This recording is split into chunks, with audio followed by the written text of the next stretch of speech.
Lençóis Maranhenses, ένας κρυφός παράδεισος μέσα στην έρημο στη Βραζιλία. Σου αρέσει που είσαι εδώ? Μ' αρέσει πάρα πολύ. Επιστρέψαμε για άλλη μια φορά για να εξερευνήσουμε αυτόν τον παράδεισο. Είναι πραγματικά υπέροχο το συναίσθημα να βρισκόμαστε εδώ. Αν και δεν είναι η ιδανική εποχή, υποτίθεται να έρθουμε. Εγώ είμαι πολύ χαρούμενος που ήρθα. Πάμε να δούμε όμως πώς ξεκινήσαμε. Φύγαμε. Περιμένουμε έξω από το σπίτι μας να έρθουν να μας πάρουν να ξεκινήσουμε το πασέιο, το tour δηλαδή της ημέρας. Θα έρθει να μας πάρει ένα αυτοκίνητο σαν αυτό εδώ. Μπήκαμε στο αυτοκίνητο 9 παρα 5 το πρωί, 8.30 θα μας παραλάβουν. Και πηγαίνουμε προς το πάρκο! Εθνικό πάρκο Lençóis Maranhenses. Εμείς ξεκινήσαμε από την πόλη Μπαχερίνιας, η οποία αποτελεί τη βασική πύλη εισόδου για το Εθνικό Πάρκο των Lençóis Maranhenses. Η πρόσβαση στο πάρκο γίνεται κυρίως με οχήματα 4x4, καθώς οι αμόλοφοι και οι λιμνοθάλασσες είναι δύσκολα προσβάσιμα με συμβατικά μέσα. Οι διαδρομές μέσα στο πάρκο είναι οργανωμένες και προσφέρουν μοναδικές εικόνες από το τοπίο. Για να φτάσει κανείς στην πόλη Μπαχερίνιας, η πιο συνηθισμένη διαδρομή ξεκινά από την πρωτεύουσα της πολιτείας, την πόλη São Luís, που βρίσκεται περίπου 250 χιλιόμετρα μακριά. Από εκεί υπάρχουν λεωφορεία και ιδιωτικά βαν που εξυπηρετούν καθημερινά τη σύνδεση με την Μπαχερίνιας, με το ταξίδι να διαρκεί περίπου 4 ώρες.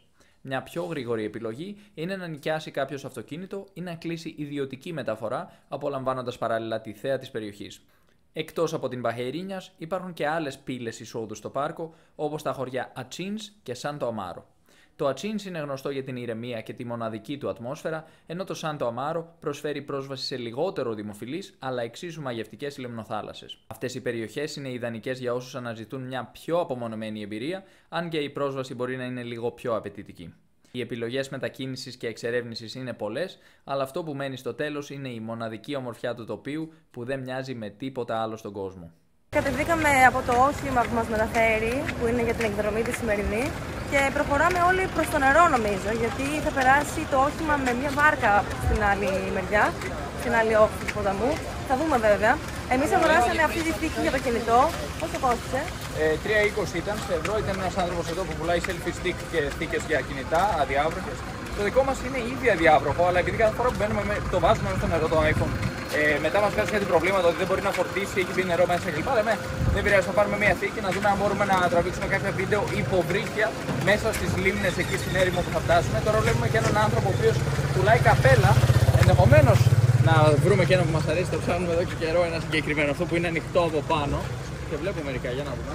Είχε μαγαζάκια με γυαλιά και άλλα προϊόντα, ντόπια προϊόντα. Η Νίκη ψάχνει γυαλιά ηλίου. Πώς είναι? Σου πάνε πάρα πολύ. Τι λέτε, παιδιά, να τα πάρει η Νίκη? Μπα, δεν μου πάνε, το κατάλαβα. Νομίζω βρήκαμε τα καλύτερα. Σου πάνε περισσότερο απ' όλα. Σούπερ, τα πήραμε. Βλέπουμε ότι τα οχήματα κινούνται με την όπισθεν, πηγαίνουν προς το ποτάμι για να περάσουν σιγά σιγά απέναντι. Εδώ είναι όλα τα οχήματα λοιπόν τα οποία σιγά σιγά κινούνται προς το ποτάμι και εμάς μας είπαν να έρθουμε και να περιμένουμε μπροστά, ώστε να μπορέσουμε να ανέβουμε με τα πόδια νομίζω σε αυτή την βαρκούλα που θα μας περάσει απέναντι. Και εδώ βλέπουμε πώς μπαίνει ένα αυτοκίνητο πάνω στην πλατφόρμα. Δεν μπορώ να την αποκαλέσω βάρκα, είναι μια πλατφόρμα στην οποία ανεβαίνουν τα οχήματα για να περάσουν απέναντι, να διασχίσουν το νερό. Εδώ βγάζουμε φωτογραφία, το μενού, γιατί θα φάμε αργότερα, έτσι. Ναι, θα πάμε να κάνουμε μια στάση μέσα στην έρημο, να φάμε σε ένα εστιατόριο εκεί το μεσημέρι και μας λένε να επιλέξουμε ήδη ώστε να τους ενημερώσουν εγκαίρως, να μαγειρέψουν το φαγητό μας και να είναι έτοιμο όταν φτάσουμε. Έτσι λοιπόν θα περάσουν τα οχήματα και οι άνθρωποι στην άλλη μεριά του ποταμού. Ωραίο σύστημα. Εδώ συναντήσαμε μια αγελαδίτσα η οποία είναι πολύ καλή φίλη της Νίκης πλέον. Σε γλύφει. Τέλειο. Φεύγουμε. Περνάμε στην απέναντι όχθη μαζί με κόσμο και με αυτοκίνητα. Ονομάζεται λιμάνι του Σάντο Αντώνιο αυτό το μέρος που μόλις φύγαμε, αφήνουμε πίσω μας. Μιλάμε για μια μικρή απόσταση από τη μία μεριά στην άλλη, γύρω στα 200 μέτρα. Και ήδη φτάσαμε απέναντι. Βγάζουν τις αλυσίδες οι άνθρωποι. Δεν ξέρω ακριβώς γιατί, να πω. Χαμηλώνουν την πλατφόρμα την οποία χρησιμοποιούν, τη ράμπα που χρησιμοποιούν τα οχήματα για να ανέβουν και να κατέβουν. Βλέπουμε ότι χαμηλώσανε και τώρα κατά μία έννοια κόλλησε στην άμμο η ράμπα και θα μπορέσουν τα αυτοκίνητα να κατέβουν με την άνεση. Φτάσαμε στεριά και βγαίνουμε. Με το που κατεβήκαμε από τη βάρκα, μυρίσαμε μια φωτιά. Κάτι καίνε εδώ οι άνθρωποι. Και βλέπουμε ότι υπάρχουν και κούνιες μέσα στο νερό. Πάρα πολύ όμορφο το τοπίο. Ναι, πρέπει να είναι εστιατόριο αυτό. Βλέπω πλαστικές καρέκλες και τραπεζάκια ακριβώς δίπλα στο ποτάμι. Και τα αυτοκίνητα έχουν αρχίσει να βγαίνουν από την πλατφόρμα. Σε λίγο θα μπούμε στα αυτοκίνητα και θα συνεχίσουμε την εκδρομή μας. Αναβαίνουμε πάλι στο όχημα και συνεχίζουμε.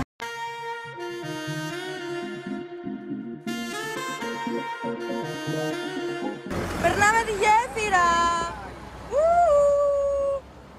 Λοιπόν, μόλις φτάσαμε στη Λαγκό Αζούλ, η οποία όμως είναι άδεια, δηλαδή η λίμνη είναι χωρίς νερό αυτή τη στιγμή, έχει ξεραθεί. Οπότε πάμε σε άλλη λίμνη, το ήξεραν από πριν. Αλλά κανονικά το καλοκαίρι, ας πούμε, το καλοκαίρι το δικό μας στην Ευρώπη, σαν έρθει ο κόσμος, θα τους κάνουν στάση εδώ πέρα γιατί εδώ θα είναι γεμάτο και πολύ όμορφο. Είναι όλα τα λεφτά να βρισκόμαστε ξανά εδώ. Επισκεφθήκαμε το πάρκο πριν από 2-3 χρόνια περίπου και τώρα είμαστε ξανά εδώ. Ζούμε την περιπέτεια. Πρώτη στάση λοιπόν για να δούμε την πρώτη μας λιμνοθάλασσα. Αυτή είναι λοιπόν η πρώτη μας στάση στη λιμνοθάλασσα που ονομάζεται Λούα, δηλαδή φεγγάρι. Βλέπουμε ότι είναι ξεραμένο το τοπίο σε σχέση με την προηγούμενη φορά που βρισκόμασταν στο Εθνικό Πάρκο Lençóis Maranhenses. Έχει άμμο παντού και νερό όχι και τόσο. Παρ' όλα αυτά είναι ωραία. Βλέπουμε ότι μπαίνουν οι άνθρωποι μέσα στο νερό. Η άμμος είναι και λίγο βρεγμένη, μπορώ να πω, αυτή τη στιγμή. Ναι, ενδεχομένως να έβρεξε νωρίτερα σήμερα. Αυτό το νερό είναι νερό της βροχής. Να το υπενθυμίσουμε αυτό, ότι οι λίμνες εδώ μέσα στο Εθνικό Πάρκο Lençóis Maranhenses σχηματίζονται από νερό της βροχής κατά τη διάρκεια των βροχών. Γιατί εδώ βρέχει περίπου 6 μήνες το χρόνο, ας πούμε λίγο παραπάνω. Γεμίζουν λοιπόν αυτές οι λίμνες. Το νερό παραμένει σε κάποιες λίμνες, όπως βλέπουμε, καθ' όλη τη διάρκεια του χρόνου, γιατί προφανώς είναι πολύ βαθιές γενικά αυτές οι λίμνες. Και έτσι, ενώ ξεραίνεται και εξατμίζεται ένα τμήμα του νερού, μένει ένα άλλο τμήμα το οποίο αξιοποιούν για να κάνουν tour, και αυτό κάνουμε και εμείς σήμερα μαζί με τους ανθρώπους που βρίσκονται εδώ. Σε αυτό το μέρος θα μείνουμε για 1,5 ώρα. 1,5 ώρα είναι η στάση μας λοιπόν εδώ. Περάσαμε από την πρώτη λίμνη και τώρα φτάνουμε σε μια άλλη λίμνη που θεωρητικά θα ήταν η ίδια λίμνη, αλλά έχουν χωριστεί επειδή δεν έχει και το νερό, και είναι αυτή εδώ. Πολύ όμορφο τοπίο, μου αρέσει πολύ. Νομίζω εδώ είναι πιο βαθιά λίγο η λίμνη, οπότε θα μπούμε μέσα να κολυμπήσουμε. Άρα αυτό εδώ μπορούμε να φανταστούμε ότι σε λίγους μήνες, ας πούμε σε 5 μήνες, θα είναι όλο γεμάτο με νερό και θα είναι πολύ πιο βαθιά τότε η λίμνη. Θα είναι δηλαδή απροσπέλαστη κατά μία έννοια. Ενώ τώρα μπορούμε να περάσουμε με τα πόδια από μέσα να τη διασχίσουμε. Τότε δεν θα ήταν εφικτό, θα έπρεπε να κάνουμε το γύρο, αν θέλετε, για να φτάσουμε στην άλλη μεριά. Αλλά είμαστε πάνω, έτσι. Έχουμε ανέβει πάνω αυτή τη στιγμή. Ναι. Είμαστε πάνω στον αμόλοφο και τώρα θα κατέβουμε κάτω και είναι υπέροχα. Δεν πέφτεις, απλά κατεβαίνεις με ταχύτητα. Πολύ ωραίο, δεν είναι? Τέλειο. Μπαίνουμε στη λίμνη. Κάτω έχει λίγο μαλακό έδαφος. Έχουν μεγαλώσει φύκια γι' αυτό. Εδώ μέσα βλέπω και κάτι μικρά ψαράκια, το οποίο είναι αξιοθαύμαστο, γιατί αυτή η λίμνη είναι από το νερό της βροχής. Δεν συνδέεται δηλαδή με τη θάλασσα. Είναι ένα φαινόμενο για το οποίο αναρωτιόντουσαν αρχικά πώς είναι δυνατόν να υπάρχουν ψάρια σε ένα μέρος όπου δεν υπάρχει νερό της θάλασσας. Και τελικά, από ό,τι φαίνεται, ενδεχομένως η επικρατούσα θεωρία είναι ότι οι γλάροι φέρνουν κάποια αυγά από ψάρια με τα πόδια τους και μπαίνουν στο νερό, και έτσι αυτά τα αυγά μετά στη συνέχεια εκολάπτονται και υπάρχουν ψάρια εδώ. Λοιπόν, κάθε χρόνο μπορεί να έχεις μια λίμνη η οποία ξεραίνεται εντελώς και τον επόμενο χρόνο πάλι γεμίζει με νερό της βροχής και θα έχει πάλι ψάρια. Απίστευτο. Απίστευτο, αλλά αυτή η συγκεκριμένη λίμνη δεν ξεράθηκε εντελώς φέτος. Όντως. Είναι εδώ όλο το χρόνο, γιατί αυτή είναι η περίοδος όπου είναι χειρότερη, ας πούμε, αλλά εξακολουθεί να έχει νερό. Άρα τα ψάρια μπορεί να είναι περσινά τα συγκεκριμένα. Ναι, πολύ μικρά. Μία άλλη θεωρία υποστηρίζει ότι τα ψάρια φτάνουν στις λιμνοθάλασσες μέσω υπόγειων ρευμάτων ή προσωρινών συνδέσεων με ποτάμια κατά την περίοδο των βροχών. Έτσι, βρίσκουν το δρόμο τους από γειτονικά υδάτινα συστήματα. Μια διαφορετική εκδοχή εξηγεί πως ορισμένα είδη ψαριών έχουν αυγά που παραμένουν ανενεργά στην άμμο για μήνες, περιμένοντας τη βροχή για να εκολαφθούν και να ξεκινήσουν ένα νέο κύκλο ζωής. Υπάρχει επίσης η πιθανότητα κοντά στον ωκεανό οι παλήριες να παίζουν ρόλο, μεταφέροντας αυγά ή μικρά ψάρια στις λιμνοθάλασσες.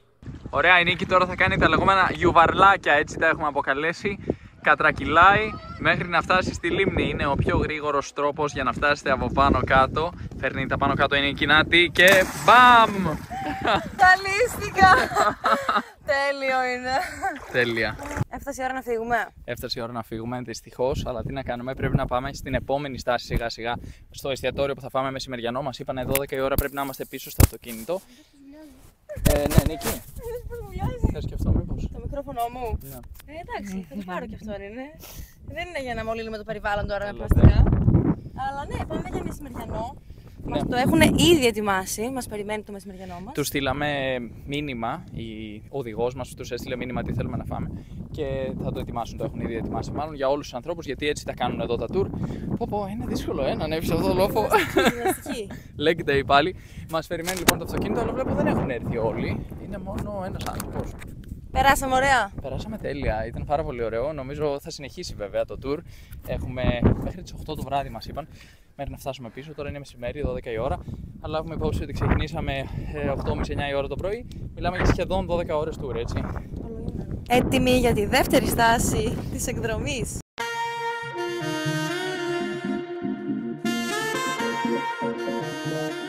Μόλις φτάσαμε στη στάση για μεσημεριανό, ο Κωνσταντίνος έκανε και μια φιλία, έναν σκύλο. Φιλαράκος μου. Και αυτό είναι το εστιατόριο, το μοναδικό από ό,τι ξέρω, εδώ στην περιοχή. Δεν είδα πολλά εστιατόρια. Έχουμε και ένα μωράκι εδώ στην παρέα στο tour. Ναι, είναι μέσα στο αυτοκίνητο. Υπάρχουν 1, 2, 3, 8 καθίσματα πίσω και άλλα 2-3 μέσα στο αυτοκίνητο. Η κοπέλα που έχει το μωρό είναι μέσα. Κάνει tour και το μωρό μαζί μας σήμερα. Λενσόης Μαρανιένσης. Φτάσαμε λοιπόν σε ένα εστιατόριο. Γενικά, από ό,τι γνωρίζω, απαγορεύεται να χτίσεις εδώ μέσα. Τώρα ενδεχομένως να έχει δώσει το κράτος ειδική άδεια σε κάποια έτσι, εστιατόρια ας πούμε, που υπάρχουν 2-3 μετρημένα μέσα στο πάρκο, το Εθνικό Πάρκο Λενσόης Μαρανιένσης, για να μπορούν τα tour να κάνουν στάση εδώ και να φάνε έτσι, οι άνθρωποι. Έχουμε καθίσει στο εστιατόριο και έφτασε το φαγητό. Τι βλέπουμε? Ψητές γαρίδες οι οποίες έχουν καθαριστεί, πολύ ωραίες φαίνονται. Ένα πιάτο μεγάλο μάλλον μπολ με ρύζι. Είναι για 2 άτομα αυτό το φαγητό υποτίθεται. Και οι γαρίδες. Ναι, όλο υποτίθεται είναι για 2 άτομα, αλλά εγώ θα φάω τις γαρίδες και η Νίκη θα εστιάσει λίγο περισσότερο στα συνοδευτικά που είναι το ρύζι, είναι τα φασόλια, βιναγκρέ, σαλάτα βιναγκρέ και η φαρόφα, η περίφημη φαρόφα της Βραζιλίας, η οποία είναι πεντανόστιμη. Για δοκίμασε μια γαρίδα. Λοιπόν, την άλλη φορά δυσκολεύτηκε λίγο με το κέλυφος από ό,τι θυμάμαι. Αλλά αυτές είναι καθαρισμένες και γι' αυτό τις παρήγγειλα. Για να το μας βάλω λίγο λεμονάκι πρώτα. Πόσο κόστησε ολόκληρο το Λοιπόν, πιάτο? είναι 22 ευρώ το πιάτο για 2 άτομα. Πάμε να φάμε. Είναι λογικό νομίζω να είναι ακριβά, διότι το μέρος βρίσκεται στη μέση του Εθνικού Πάρκου. Ναι, ακριβώς. Είμαστε μέσα σε μια έρημο, το μοναδικό εστιατόριο που υπάρχει και δεν ξέρω καν πώς καταφέρνουν εδώ οι άνθρωποι να μαγειρέψουν κλπ. Δεν τους έχω ρωτήσει δηλαδή πώς είναι με αέριο, έχουν ρεύμα, δεν ξέρω τι γίνεται εδώ πέρα. Και πώς παίρνουν τελικά? Ναι, όντως. Πώς είναι η γαρίδα? Πολύ καλή. Φασόλια, ρύζι, κλασικό φαγητό Βραζιλίας. Το τρώω συνέχεια και μου αρέσει πάρα πολύ. Εδώ παραγγείλαμε επίσης μια κανάτα από χυμό καζά χωρίς ζάχαρη για να δοκιμάσουμε. Ωραίος, δροσιστικός, σούπερ. Έχουμε τελειώσει με το φαγητό και απλά ήθελα να δείξω λίγο εδώ τον χώρο έξω από το εστιατόριο, το Restaurante da Grassa, ο οποίος είναι όμορφα διακοσμημένος με φοίνικες και έχει μερικά σκίαστρα, υπόστεγα, τα οποία έχουν κάτω ώρες, πολλές ώρες και ο κόσμος ξεκουράζεται. Τα αυτοκίνητα μας περιμένουν για να μπούμε ξανά και να συνεχίσουμε την υπόλοιπη εκδρομή. Αλλά κάτι άλλο που μου έκανε εμένα εντύπωση είναι ότι καθώς ερχόμασταν είχαμε και ένα γουρούνι. Πάω να το βρω. Να το βρήκα το γουρούνι. Μάλλον είναι 2 γουρούνια. Ξεκουράζονται αυτή τη στιγμή. Όταν ερχόμασταν το είδα από το αυτοκίνητο να τριγυρνάει, να κάνει τις βόλτες του. Αλλά τώρα ξεκουράζεται στη σκιά. Ξεκουραζόμαστε στις αιώρες. Η στάση για μεσημεριανό τελείωσε και είμαστε πάλι στο αυτοκίνητο έτοιμοι για την επόμενη στάση. Τώρα φτάσαμε σε ένα φανταστικό τοπίο, πολύ όμορφο και νομίζω ότι θα περάσουμε με το όχημά μας μέσα από το νερό. Ναι, θα διασχίσουμε το νερό για να δούμε, θα τα καταφέρουμε. Οι μπροστινοί μας τα έχουν καταφέρει ήδη. Δεν μασάει αυτό το όχημα. Είναι και βάρκα ταυτόχρονα. Τα Λενσόης Μαρανιένσης δεν είναι μόνο για να τα θαυμάσεις, αλλά και για να τα ζήσεις. Η εξερεύνηση του πάρκου μπορεί να γίνει με οχήματα 4x4, τα οποία περνούν μέσα από αμμώδεις διαδρομές και διασχίζουν ποτάμια. Περνάμε τη γεφυρούλα και συνεχίζουμε να κινούμαστε πάνω στην άμμο.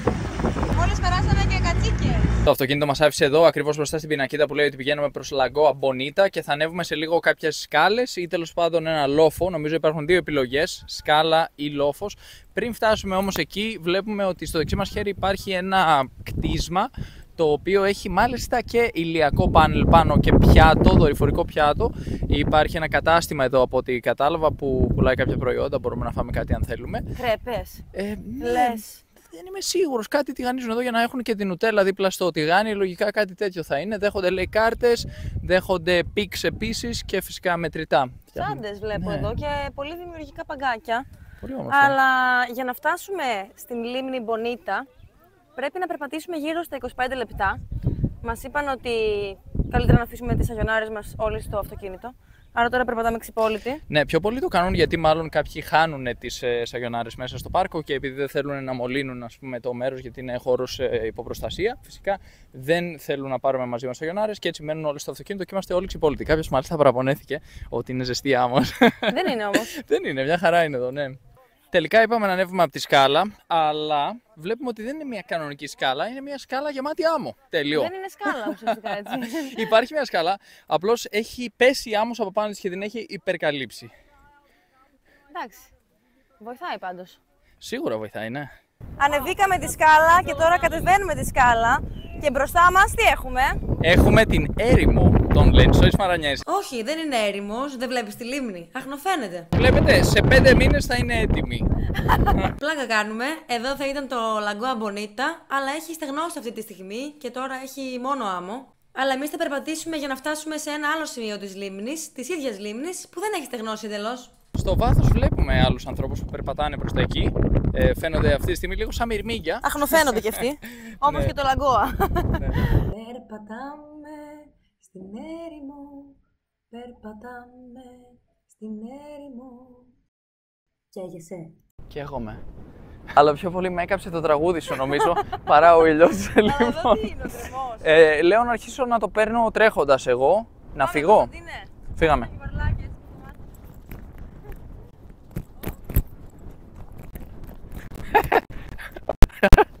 Δεν είναι τίποτα. Φαίνεται απότομο. Ναι. Αλλά τελικά κάπως η φόρα σταματάει. Ναι. Είναι το φαινόμενο αυτό με την άμμο. Βουλιάζεις κάθε φορά που πατάς και έτσι. Είναι πολύ ωραίο, μ' αρέσει. Είμαστε απομονωμένοι από τον πολιτισμό εδώ πέρα, όπως βλέπεις. Είμαστε σε μία έρημο. Εν τω μεταξύ, αυτό που μου έκανε εντύπωση είναι ότι μας είπαν προηγουμένως, γιατί περάσαμε από ένα σχολείο, περάσαμε και από κάποια σπίτια. Και λέω πώς είναι δυνατόν να υπάρχουν εδώ σπίτια, να υπάρχει σχολείο, όχι εδώ ακριβώς, 10 λεπτά πίσω, ας πούμε, με τα πόδια. Και μας είπανε, κοιτάξτε, αυτό είναι το Εθνικό Πάρκο των Λενσόης Μαρανιένσης. Έγινε Εθνικό Πάρκο το 1981, έτσι μας είπε ο οδηγός μας. Και πριν από αυτό υπήρχαν άνθρωποι που έχτιζαν τα σπίτια τους εδώ μέσα στο πάρκο. Αυτοί οι άνθρωποι θεωρούνται ντόπιοι και προστατεύεται κανονικότατα το δικαίωμά τους να έχουν το σπίτι τους εκεί. Και τι συμβαίνει?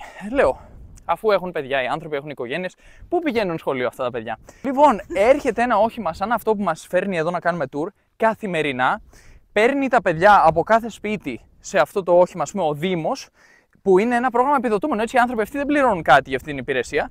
Τους πηγαίνει μέχρι το σχολείο στην πόλη Μπαχερίνιας και το μεσημέρι τους φέρνει πίσω στο σπίτι τους. Δηλαδή, πραγματικά η κυβέρνηση της Βραζιλίας έχει κάνει κάτι τόσο εξελιγμένο. Εμένα, ας πούμε, μου διαφεύγει το πώς είναι δυνατόν να έχει κανονίσει μια τέτοιου είδους συμφωνία, ας πούμε, η κυβέρνηση με αυτούς τους ανθρώπους και να το κάνει αυτό. Πραγματικά μου φαίνεται υπερβολικά εξελιγμένο και πολύ ενδιαφέρον. Φτάνουμε στην Lagoa Bonita και κάτω μπορώ να νιώσω την άμμο υγρή.